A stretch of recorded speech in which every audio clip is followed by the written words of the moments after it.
အားလုံးပဲမင်္ဂလာပါဒီနေ့မှာတော့ content creator တွေကြားမှာဒီပန်းစားနေတဲ့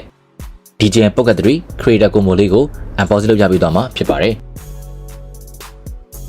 DJI Pocket 3 လေးရဆိုလို့ရှိရင်တော့2023ခုနှစ်အောက်တိုဘာလ25ရက်လွန်ခဲ့သော2နှစ်ခန့်နေပြီးတော့မှစတင်ရောင်းချခဲ့တာဖြစ်ပါတယ်ဒါပေမဲ့လည်းဒီနေ့အထိ content creator တွေကြားမှာ implement မှာရေးပန်းစားတဲ့ကင်မရာလေးလုံးဖြစ်ပါတယ်ဒါကြောင့်မလို့ဗီဒီယိုလေးဆုံးတဲ့အထိကြည့်ပေးကြပါဦး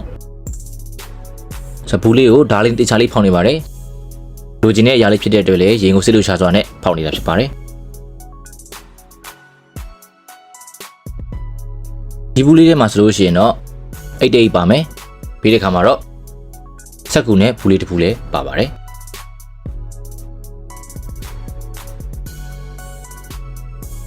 ဆက်ကူဘူးလေးထဲမှာတော့ DJI Pocket 3ကိုထည့်ဖို့အတွက် case လေးပဲဖြစ်ပါတယ်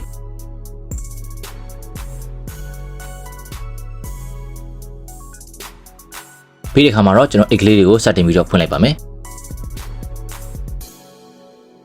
ဒီမှာသတိထားမိတာကတော့ကင်မရာလေးကို A လေးနဲ့တခြားလေးထည့်ထားပြီးတော့ကိုတွေ့ရပါတယ် A လေးကိုဖွင့်ပြီးတော့မှပထမဆုံးဆက်လိုက်တာကတော့ DJI Pocket 3လေးပဲဖြစ်ပါတယ် Pocket 3မှာ screen မှာကတ်နေတဲ့ screen ကလေးကိုအရင်ခွာလိုက်ပါတယ်ပြီးတဲ့ခါမှာတော့ power လေးဖွင့်လိုက်ပါမယ် power ဖွင့်လိုက်တဲ့အခါမှာတော့ gimbal လေးကလဲသွားမှာဖြစ်ပါတယ်ဆိုတော့ကျွန်တော်ဦးဆုံးတခြားဟာတွေကြည့်ဖို့အတွက်ပြန်ပြီးတော့ခဏပြန်ပေးလိုက်ပါမယ်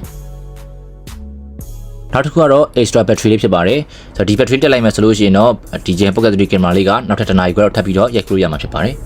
နောက်တစ်ခုကတော့ tripod ဖြစ်ပါတယ်